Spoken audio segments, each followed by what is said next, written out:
Olá, amigos. Vamos retornar à transmissão. Tivemos uma dificuldadezinha na câmera, mas aqui estou para retornar.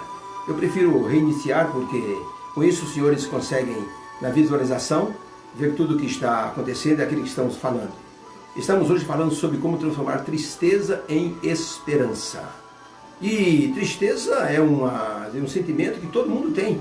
As pessoas têm esse sentimento de tristeza devido às situações que ocorrem na vida.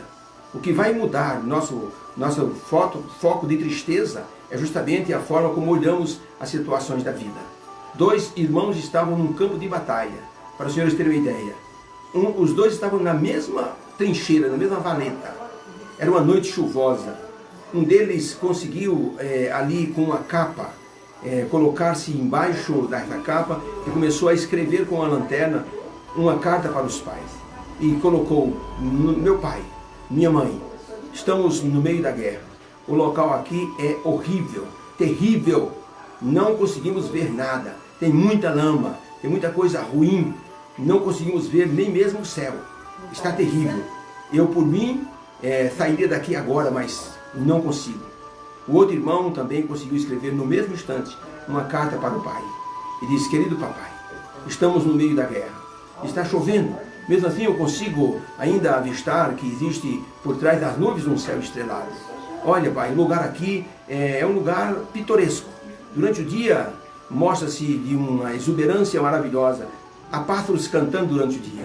Estamos em guerra, mas mesmo assim eu acho que tenho esperança de sair daqui com vida, se Deus permitir. Duas pessoas no mesmo local e com visões diferentes. Sabe por quê? Um estava olhando para o chão e o outro estava olhando para o céu. É importante que nosso foco ele seja voltado para aquilo que pode ajudar em transformar tristeza em esperança. A tristeza, ela é um sentimento que pode derrubar as pessoas. Por isso que um escritor, ele disse o seguinte, depois da esposa falecer, ele escreveu o seguinte, que a dor é inevitável, mas a tristeza ela é opcional. Você não tem como evitar a dor de perder um ente querido, mas você pode escolher não ficar triste a vida inteira. Pode escolher ter esperança e assim recomeçar outra vez a sua vida no caminho da felicidade. O autor do livro Emoções, a Ciência do Sentimento, Mark Dillon, ele diz que a tristeza pode ter assim duas formas, ela pode ser encarada de duas formas. A tristeza pode nos levar para baixo, para a depressão, ou a tristeza pode ser um momento de reflexão da vida, onde nós vamos repensar nossos conceitos e vamos então usar a tristeza como um degrau para alcançarmos um outro nível de vida. Interessante esse pensamento. Nós podemos usar a tristeza de duas formas. Ou ela nos derruba, ou ela nos permite um degrau para subirmos para situações diferentes. A Bíblia fala sobre tristeza.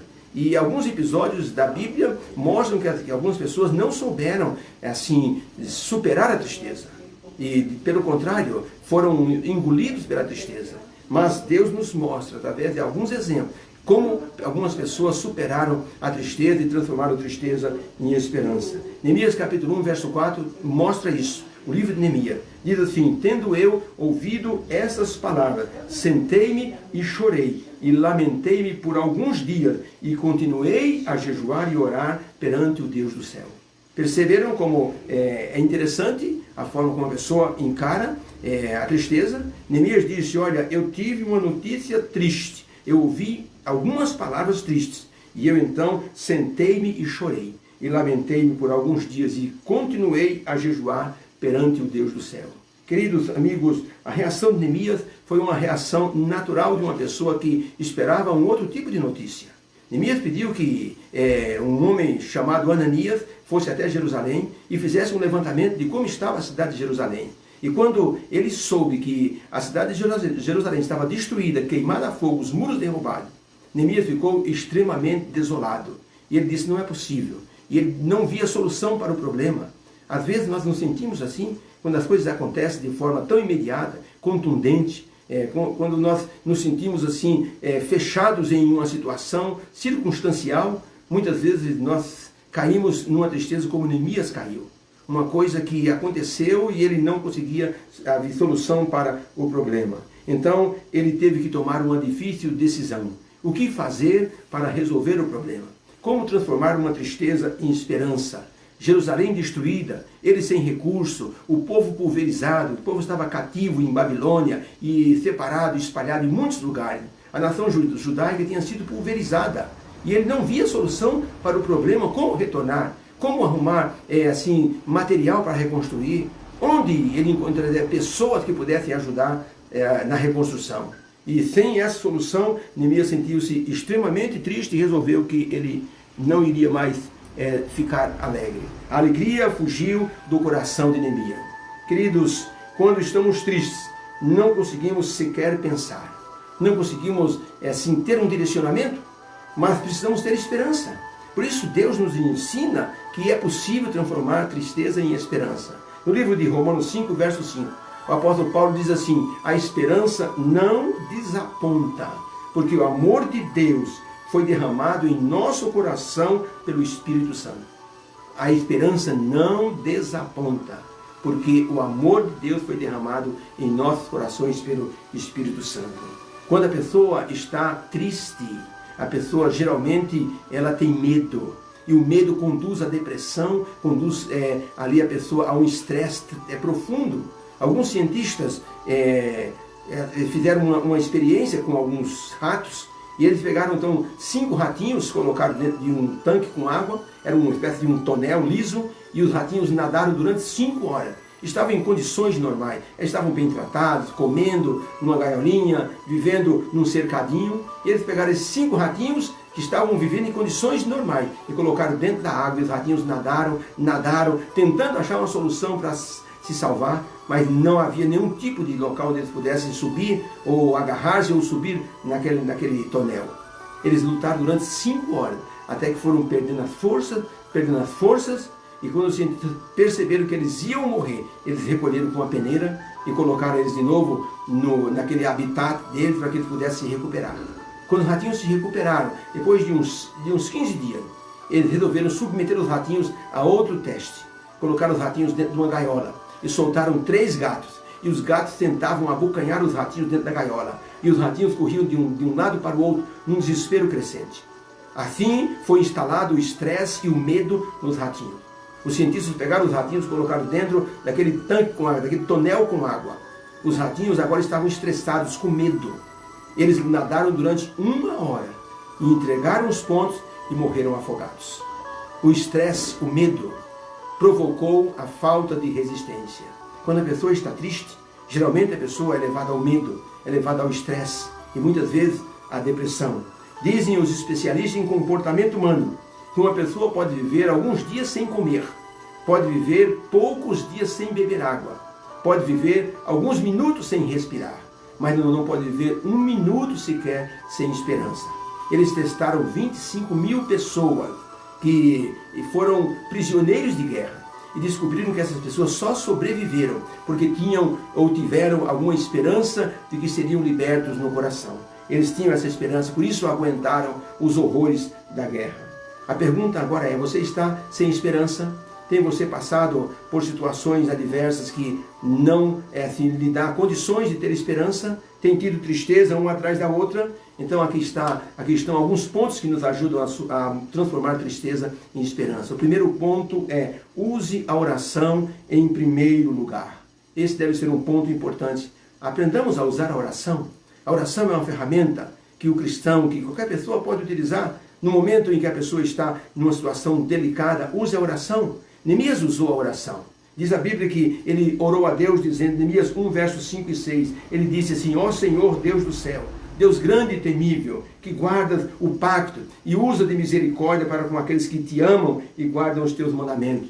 Estejam atentos, Senhor, os teus ouvidos e abertos os teus olhos para ouvires a oração do teu servo, que hoje faço perante ti.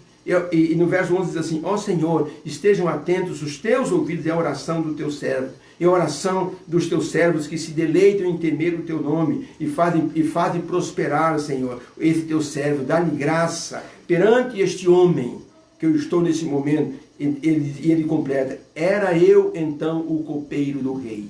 Neemias era copeiro do rei da Pérsia, do rei Artaxerxes. Era um dos homens mais próximos do rei. Ele tinha condições de estar pedindo ao rei, mas como escravo, ele não se atrevia a pedir coisas que poderia assim desagradar o rei, e o rei poderia mandá-lo para a prisão, para o calabouço e talvez até matá-lo. Então ele tinha que ter muito cuidado, mesmo apesar da influência que o copeiro tinha diante do rei, porque o copeiro era de extrema confiança. O copeiro é que provava todas as bebidas que o rei iria assim tomar, e até mesmo algumas comidas o copeiro tinha que provar, para ver se não estava envenenado e o rei então pudesse ser então alvo de algum atentado. Por isso o copeiro era de grande confiança e vivia assim perto do rei todos os momentos. Por isso Neemias, quando ele estava diante do rei, ele teve uma surpresa, porque o rei perguntou qual era a razão dele estar com o rosto daquele jeito. Neemias mostrava tristeza no rosto. Era visível a tristeza que ele tinha no rosto. Em Neemias 2, verso 5, diz assim, verso 1, sucedeu, pois, que no mês de Nisan, no ano 20º do rei Artaxerxes, quando o vinho estava posto diante dele, eu apanhei a taça de vinho e o levei para o rei. Ora, diz ele, eu nunca havia estado triste na sua presença. No verso 2, e o rei me disse, por que está triste o teu rosto? Não é isto doença física, se não tristeza do coração, por que você está triste? E ele disse, eu temi sobremaneira. E disse ao rei, ó rei, vive para sempre. Como não hei de estar triste, se a cidade onde meus pais estão sepultados está queimada a fogo? No verso 4, então o rei me perguntou, que queres que eu te faça? E a expressão agora é, orei, pois, ao Deus do céu. Nesse momento em que o rei perguntou, por que você está triste, Neemias? Isso não é doença, você está triste do coração. O que está acontecendo? E Neemias disse, a cidade dos meus pais está destruída. E o rei disse, o que você quer que eu te faça? Em que eu posso te ajudar? E nesse momento, em vez de pedir ao rei diretamente, diz a Bíblia, Neemias pediu ao Deus do céu. Senhor, o que eu vou pedir para esse homem? Me ajuda, Senhor, me ilumina. E nesse momento, Deus iluminou Neemias. Uma oração relâmpago. Muitas vezes, precisamos fazer orações relâmpagos em nossa vida. Numa situação de emergência, numa situação de extremo risco, é preciso fazer uma oração. Karen estava dirigindo o seu carro, quando de repente ela sentiu um desconforto, sua vista ficou turva, e ela só teve tempo de dizer, Senhor, ajuda-me. O carro dela bateu na mureta, arrebentou a mureta e caiu dentro de um rio totalmente poluído e afundou-se por completo. Ninguém viu isso acontecer, porque a rua estava deserta. Só quem viu, pela graça de Deus, foi um ciclista que estava passando em cima da ponte, viu quando o carro mergulhou. O moço desceu a toda velocidade, jogou a bicicleta na calçada, pulou dentro da água, com um pedaço de pedra na mão. E ele então arrebentou o vidro traseiro e conseguiu tirar Karen para fora e a levou para a salvação. Uma oração no momento relâmpago. Muitas vezes nós estamos no ônibus, no metrô, estamos no carro e precisamos fazer uma oração relâmpago, pedindo a Deus que nos ajude naquele momento, numa situação de extrema emergência ou de urgência. Precisamos, ao ir para uma UTI, ao estarmos numa situação de doença, muitas pessoas foram entubadas e antes de serem entubadas, clamaram a Deus que os ajudasse e saíram do coma, saíram da situação extrema em que estavam e hoje estão louvando a Deus, fizeram uma oração relâmpago. Esse foi o tipo de oração que Neemias fez no momento que o rei perguntou, o que queres que eu te faça? E ele diz, eu orei ao Deus do céu. No verso 5 diz assim, e eu disse ao rei, depois da oração, se for do agrado do rei, se o teu servo achar graça diante dos teus olhos, eu gostaria do Senhor que o Senhor me ajudasse, que eu voltasse até a cidade de Judá, na cidade dos meus pais, para que eu a reconstrua. Olha que pedido de um servo diante do rei. Neemias só teve essa ousadia, porque ele acreditou que Deus estava no comando de todas as coisas. Por isso, nós temos que aprender a deixar Deus no comando de nossa vida. A oração traz esperança para o coração. A oração traz motivação para a pessoa continuar vivendo. O apóstolo Paulo, ele disse assim, eu posso todas as coisas naquele que me fortalece. Filipenses 4, verso 13.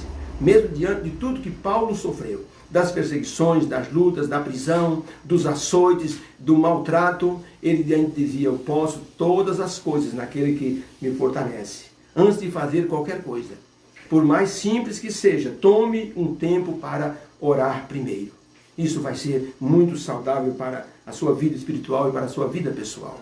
Estava um pastor atravessando uma ponte, quando ele percebeu que numa das pontas da ponte tinha um mendigo, e o mendigo estava precisando de ajuda, e ele pedia esmola, e ele clamava, e ele gritava, e ele só faltava pegar na roupa das pessoas, e as pessoas vendo aquele desespero daquele homem, colocavam ali as suas contribuições para aquele mendigo. No outro lado da ponte tinha um outro mendigo também, mas a latinha dele não tinha nada, porque ele não estava falando nada. Só tinha um papel no peito escrito, uma ajuda pelo amor de Deus. E não estava recebendo nada, porque ele não estava mostrando que estava realmente necessitando de uma ajuda, como o outro mendigo da ponta estava fazendo. Quando suplicamos a Deus, nós demonstramos que aquele pedido, aquela oração, aquela súplica é justa e nos fará bem se Deus nos conceder aquela graça. Você ora antes de resolver os seus problemas, tem costume de fazer isso antes de ir para qualquer situação. Lembre-se, a oração deve estar em primeiro lugar. Esse foi o primeiro ponto que Neemias utilizou para transformar tristeza em esperança. O segundo ponto é aprendendo a bater nas portas certas. Isso é importante também. Às vezes a gente bate cabeça por tudo quanto é canto, tentando uma solução para um problema e nós não conseguimos. O que será que está acontecendo? Por que nós não conseguimos solução? Porque estamos batendo na porta errada. Aprenda a bater na porta certa. Por isso, em Neemias 2, verso 6, diz assim: antes de orar ao Deus do céu, Neemias resolveu aproveitar as oportunidades. Ele aproveitou aquela oportunidade. A rainha estava presente. Diz assim: estando o rei e a rainha assentada junto a ele. O rei me disse: quanto tempo vai durar a tua viagem e quando voltarás? E aprove ao rei enviar-me, apontando eu certo prazo. E eu disse ainda ao rei: rei, eu preciso que o senhor me dê carta, para que eu possa mostrar aos governadores que estão além do rio, para que eles me deixem passar. Eu preciso que o senhor me dê uma carta, para que eu consiga madeira do homem que controla a floresta, para que eu possa reconstruir os muros.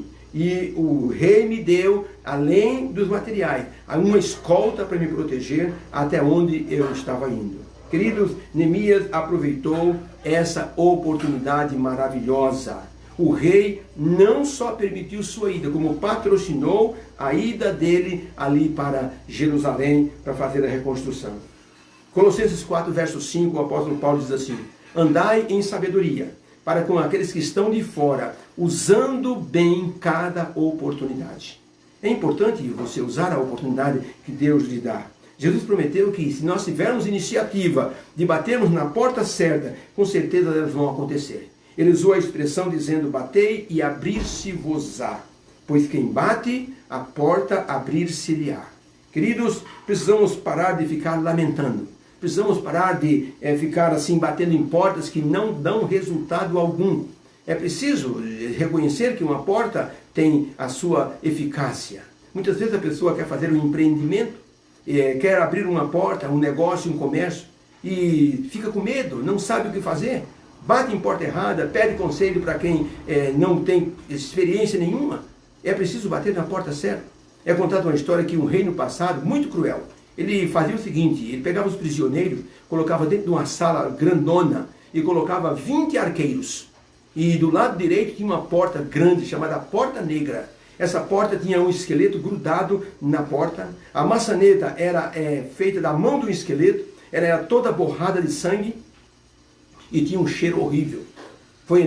Era então que o rei dizia para os prisioneiros: o que vocês preferem? Abrir essa porta e ver o que tem lá atrás, ou vocês querem ser mortos pelas flechas dos meus arqueiros? Aquele que quiser pode abrir a porta e você vai receber o que tem atrás da porta. Os prisioneiros olharam para aquela porta horrível e muitos então diziam: de forma alguma, isso deve ter alguma coisa, deve ter um animal ali atrás, deve ter algum carrasco. É melhor morrer assim, sendo cravado de flecha. E todos eles morriam cravados de flecha. Um dos arqueiros, uma tarde, resolveu pesquisar aquela sala, o que tinha atrás daquela porta. E aquele arqueiro entrou sorrateiramente na sala de execução e viu aquela porta negra, imensa. Teve um certo asco ao olhar para aquele cadáver grudado naquela porta. Quando ele estava pertinho da porta, o rei apareceu e disse: o que você quer? Ele tremeu e disse: majestade, me perdoe. Eu sou um dos arqueiros que tem assim executado os prisioneiros. E eu sempre assim me perguntei: o que será que tem atrás dessa porta? Que ninguém nunca escolheu abrir essa porta. O rei disse: então abra a porta, veja por você mesmo. O rapaz: mais majestade, vamos, abra a porta. E aquele moço ficou diante daquela maçaneta horrível, gosmenta, a mão de um cadáver era a maçaneta. E então ele pegou naquela maçaneta e começou a girar a maçaneta. O medo tomou conta do seu coração, porque ele pensou o mesmo que os prisioneiros pensavam: deve ter uma fera terrível aí atrás da porta, e assim que eu abrir a porta, ela vai me devorar. Deve ter alguma coisa, um tipo de armadilha, tipo assim, a hora que eu abrir, uma lança vai atravessar o meu corpo. E esse moço abriu com muito cuidado, e o rei disse: vamos, abra. E ele então abriu aquela porta e sentiu algo diferente, um frescor, um perfume que vinha pela brisa. Ele escancarou a porta, olhou para fora e olhou para o rei, completamente espantado. O rei disse: então, gostou do que viu? O homem disse assim: majestade, eu não acredito. Eu não acredito que atrás dessa porta tinha isto aqui. Quando o moço olhou mais uma vez, lá estava um caminho florido, era um jardim magnífico, uma paisagem maravilhosa. Por ali, qualquer prisioneiro, se escolhesse abrir a porta negra, poderia ir embora. A porta certa para a vida era aquela porta que aparentemente era tão grotesca. O moço sentiu a brisa das flores e disse: majestade, impressionante que ninguém nunca tenha tentado abrir essa porta. Queridos, a porta negra nos dá uma lição. Vamos bater na porta certa? Deus sempre nos orienta que devemos bater na porta certa. Jesus disse: batei e abrir-se-vos-á. Quando nós temos inspiração de Deus para fazermos determinadas coisas, nós temos que aprender que Deus deseja que nós tenhamos felicidade. Ele coloca a porta certa diante da nossa vida. O diabo pode fechar caminhos, mas Deus abre portas maravilhosas. Se uma pessoa não abre a porta certa, vai ficar sempre na mesma situação. Neemias aproveitou a oportunidade, abriu a porta certa no momento certo. O rei disse: o que você quer que eu te faça? Ele poderia tremer, ele disse: não, nada não. Ele poderia ter dito: nada não, majestade, não se preocupe. Ele poderia ter feito isso, mas ele aproveitou a oportunidade, bateu naquela porta e aquela porta se abriu e ele conseguiu aquilo que ele estava planejando. Terceiro ponto para transformar tristeza em alegria. Aprenda a avaliar a situação. Muito importante aprender a avaliar a situação. Quando você aprende a avaliar a situação, você pode ter uma ideia correta da situação em que você está vivendo.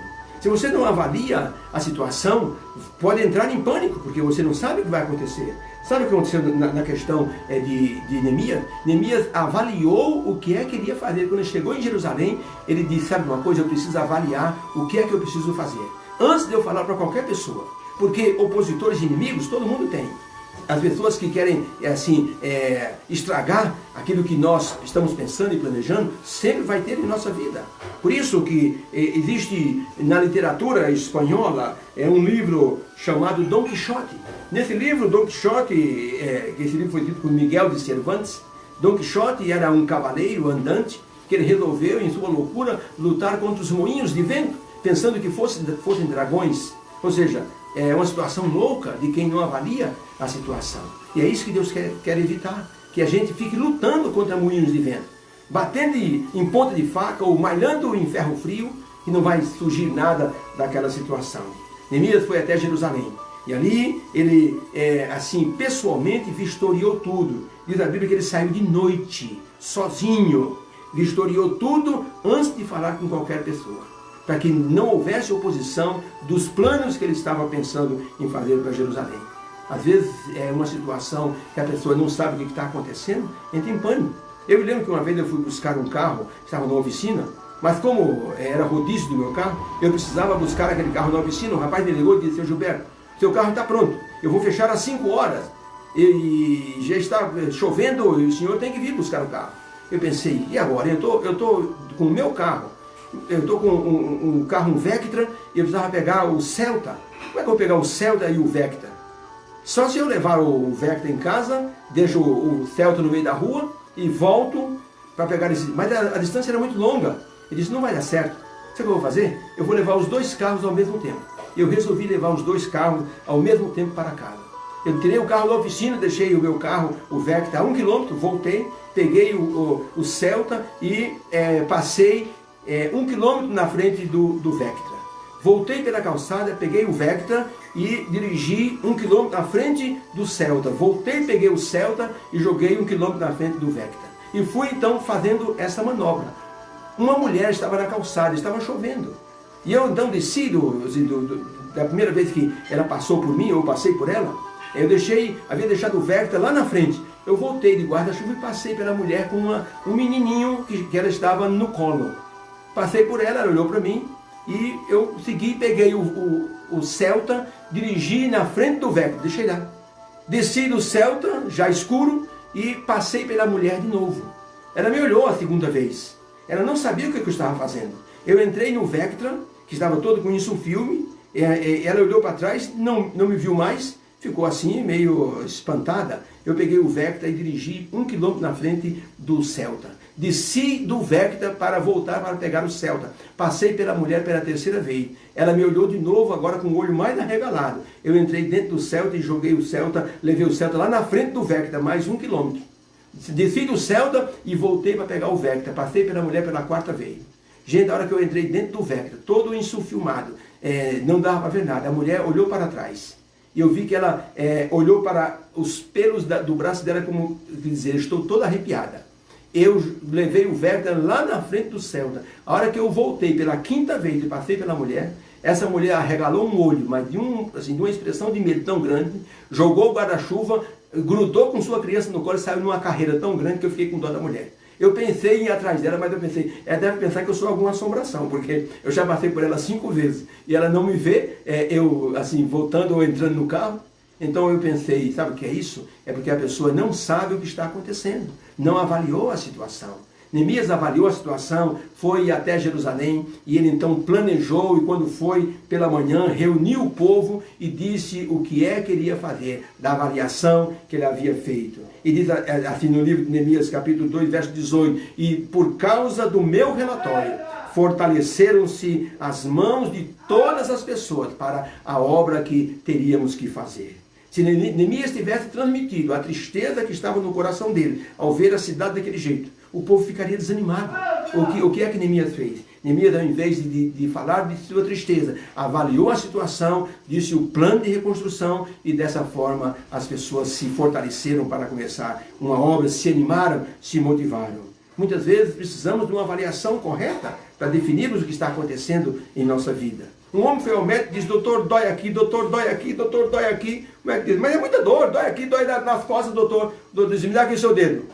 O médico diz, tem aqui uma lasquinha de madeira dentro do seu dedo. Por isso, quando o senhor aperta, está doendo. Está vendo? Não sabia avaliar a situação de maneira correta. Precisamos avaliar a situação, precisamos aprender a reconhecer nossas dificuldades. E dessa forma, colocarmos nas mãos de Deus aquilo que é plano de Deus para a felicidade da nossa vida. Você já avaliou a sua situação? Já avaliou se você vai precisar de Deus na sua empreitada? Algumas pessoas muitas vezes pensam num novo relacionamento e pensam, o que eu vou fazer? Avalie a situação. Avalie como vai ser a pessoa com quem você vai se unir. Se a pessoa é uma pessoa assim de bons tratos, se a pessoa tem um temperamento que é possível conviver com essa pessoa, se a pessoa vai conseguir assim viver uma vida a dois, se as finanças vão assim se completar para que haja então um bom relacionamento, se vão ter casa para morar, e os filhos desse relacionamento, como vai acontecer? Às vezes a pessoa já vai entrar no novo relacionamento e já tem família constituída. E tudo isso tem que ser avaliado, porque às vezes a pessoa entra pela emoção e lá na frente descobre que não é nada daquilo que a pessoa estava pensando ou sonhando. Avaliar a situação é melhor do que apenas sonhar. Neemias sonhava com uma cidade toda reconstruída, mas antes disso ele resolveu avaliar e planejar através da bênção de Deus. Quarto ponto, para nós finalizarmos, o tema como transformar tristeza em esperança. O quarto ponto é, conte sempre com a poderosa mão de Deus. Foi o que Neemias fez. Deus é poderoso e devemos então nos amparar em sua força, no seu poder, para que Ele possa então nos abençoar, a concluirmos os nossos planos, a transformarmos tristeza em esperança. Uma vez um gigante ouviu dizer que o xerife era o homem mais poderoso da região onde ele morava. Ele disse, eu vou servir ao xerife. Disse, xerife, eu sou um gigante, estou a seu serviço. Vi dizer que o senhor é o homem mais poderoso que tem aqui. E durante alguns meses o gigante serviu aquele xerife. Mas um dia o gigante ouviu uma conversa, que o xerife tinha medo do prefeito. Ele disse, então não é o mais poderoso? Então o gigante se apresentou ao prefeito e disse, eu ouvi dizer que o senhor é o homem mais poderoso que existe aqui, então eu quero ser o seu empregado, o seu servo. Conte comigo. E o prefeito usou o gigante para várias tarefas, intimidou muita gente com a força do gigante, até que um dia ele ouviu o prefeito falando com o governador. E pela expressão do prefeito, cabeça baixa, humilhado, o gigante percebeu que o governador era a pessoa mais poderosa que existia. O gigante abandonou o prefeito e foi servir o governador. Fez muitas tarefas para o governador. O governador, ele executou muitas situações com a força do gigante. Até que um dia, o gigante percebeu, numa visita do rei, que o governador era extremamente covarde e medroso. Ele disse, não acredito. O rei, então, é a pessoa mais forte. Ele então se apresentou e disse, majestade, me permita servi-lo pelo resto da minha vida. O senhor realmente é a pessoa mais forte que existe. E o gigante ficou muitos anos a serviço daquele rei. Até que um dia o gigante está de pé e ele então ouviu o rei falando com a rainha numa janela. Ele estava tremendo muito e disse, eu tenho medo daquele feiticeiro, porque o feiticeiro trata direto com o diabo. E eu tenho muito medo do diabo. O gigante então resolveu servir ao diabo. E se tornou assim uma ameaça, uma violência total. Se tornou um demônio na mão do diabo. Até que um dia, aquele gigante percebeu que o diabo tinha medo de Jesus. E o gigante descobriu que Jesus, que Deus, era o ser mais forte do universo. E o gigante entregou-se para o serviço de Deus, onde ficou para a vida toda. Deus é poderoso. Podemos nos colocar em suas santas mãos, porque Ele tem todo o poder para nos ajudar. E foi o que Neemias fez. Resolveu confiar na forte mão do Senhor para concluir o seu objetivo de reconstruir os muros de Jerusalém e a própria cidade. Neemias enfrentou muitos obstáculos, mas confiou em Deus para superar todos eles. Muitas vezes nós precisamos aprender essa situação. Temos que aprender a superar as tristezas através do poder de Deus. Neemias teve 3 grandes assim, inimigos. Ele tinha um homem chamado Tobias, ele tinha outro chamado Sambalá e outro chamado Gesem. Esses 3 homens foram 3 demônios na vida de Neemias. E Neemias, ele diz assim, todavia o Senhor me deu sucesso em toda a nossa empreitada. Quando esses 3 homens se opuseram, Neemias, em vez de cair na tristeza, confiou na poderosa mão de Deus. E Deus então abençoou Neemias para que ele pudesse reconstruir a cidade de Jerusalém. Às vezes nós temos que pensar, Deus é o grande e poderoso da nossa vida. Eu me lembro que uma ocasião eu estava para pregar numa igreja e estava muito preocupado no domingo à tarde, preparando a pregação. Mas não conseguia assim me concentrar, porque eu tinha um cheque assim para segunda-feira e tinha que cobrir aquele cheque, trabalhava na comportagem e não sabia o que fazer. Como é que eu vou pagar o material do departamento? O cheque está na mão deles, eles vão depositar e eu não sei o que fazer. E o cheque era de mais ou menos uns 7 mil reais. Eu não sabia o que fazer, não conseguia me concentrar. Resolvi então colocar isso nas mãos de Deus. Me ajoelhei e disse, Senhor Deus, eu estou com um problema. Eu estou aqui preparando uma pregação para as pessoas na igreja da cidade aí Carvalho, aqui agora à noite. E eu não estou conseguindo me concentrar. Meu Deus, vamos fazer o seguinte, eu vou cuidar dos teus negócios, o Senhor cuide do meu, por favor. Eu vou cuidar dessa pregação, o Senhor cuide do meu cheque, por favor. Coloquei nas mãos divinas e fui preparar a pregação, e preparei, e me concentrei, e quando foi à noite, fui para a igreja, e aquela noite foi uma bênção, houve muitas decisões ao lado do Senhor Jesus, e quando eu voltei para casa, já eram umas 10 horas da noite. A minha esposa me abordou assim que eu entrei em casa. Ela disse, olha, tem um recado para você, você deve ligar agora para o Dr. Roberto do laboratório Lili Elanco, que faz o Meteorite. Eu disse, mas agora? Ele disse, pode ligar a qualquer hora. Eu então peguei o telefone, liguei para o Dr. Roberto. Dr. Roberto é o professor brasiliano. O que está acontecendo? O senhor precisa de alguma coisa? Ele disse, brasiliano, eu ouvi falar sobre os seus trabalhos de palestras nas empresas, e é o seguinte, eu não estou precisando de palestra, eu estou precisando de um material contra o tabagismo. Estou fazendo uma campanha contra o fumo aqui na empresa, no laboratório, e eu preciso de algumas revistas sobre o fumo que o senhor tem, que o senhor vende. Disse, tem, eu posso ceder ao senhor. Disse, então, se eu me entregar amanhã, por favor, às 9 da manhã, aqui na Avenida Morumbi, é a nossa sede, eu quero então comprar essa revista. Quantas revistas o senhor precisa? Ele disse, eu preciso exatamente de 450 revistas. Meus amigos, quando eu fiz a conta, eu comecei a chorar de emoção. Era o valor real do cheque que eu tinha que cobrir no dia seguinte. Quando eu fui na empresa, ele me deu um cheque do meu banco, eu depositei aquele cheque em dinheiro. E naquele dia eu louvei a Deus por essa providência. Queridos amigos, devemos confiar na poderosa mão de Deus. Ele está aí do seu lado agora, vendo o seu sofrimento, sua tristeza. Ele pode colocar uma bênção, a bênção que você está necessitando para a sua vida. Quando nós confiamos no grande mestre, ele faz o melhor pela nossa vida. Em uma das grandes apresentações, Paganini, o grande violinista, estava diante de um auditório e na hora que ele foi, colocar assim um aperto na corda para afinar o violino dele. O violino tem 4 cordas. Quando ele foi afinar a primeira corda, ele apertou ali e na hora que ele apertou, que colocou o arco, a primeira corda arrebentou. As pessoas do auditório ficaram em suspense. O que ele iria fazer agora? Paganini, o grande violinista, ele pegou a segunda corda e ele foi também fazer um aperto. Na hora que ele apertou, a segunda corda arrebentou. E o auditório ficou assim em silêncio. A terceira corda, na hora que ele foi também afinar, arrebentou também.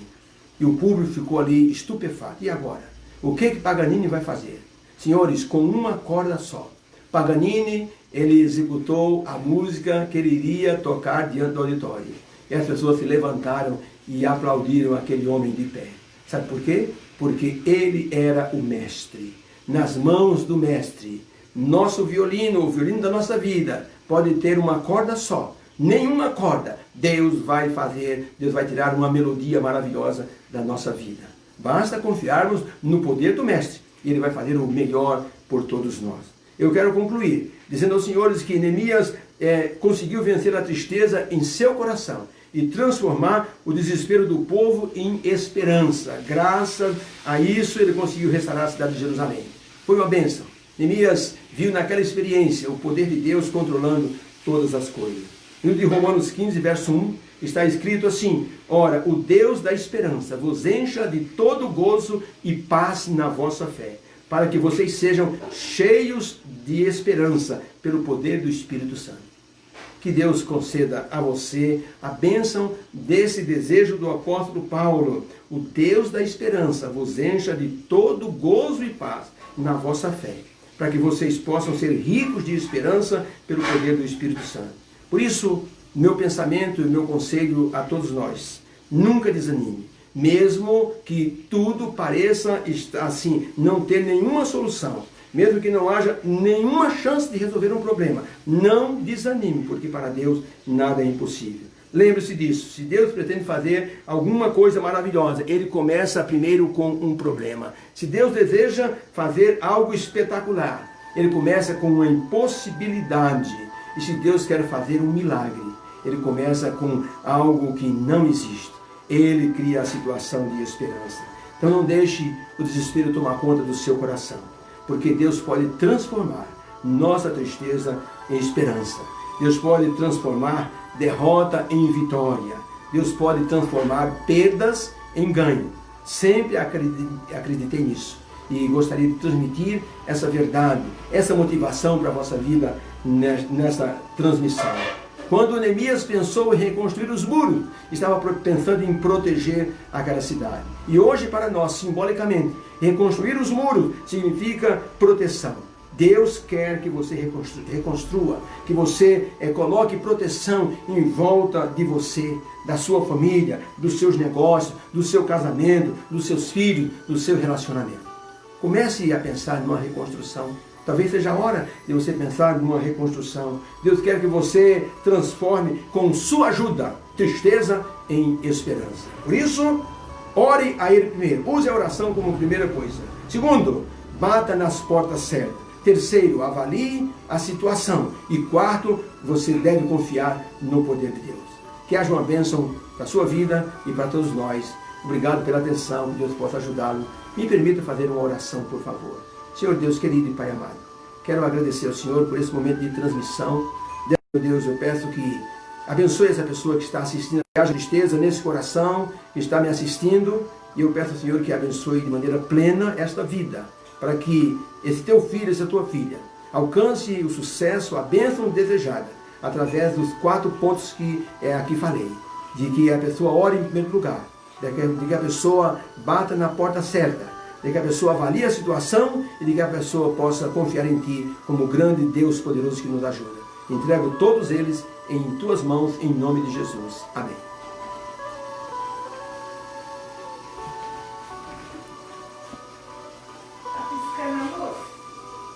Não.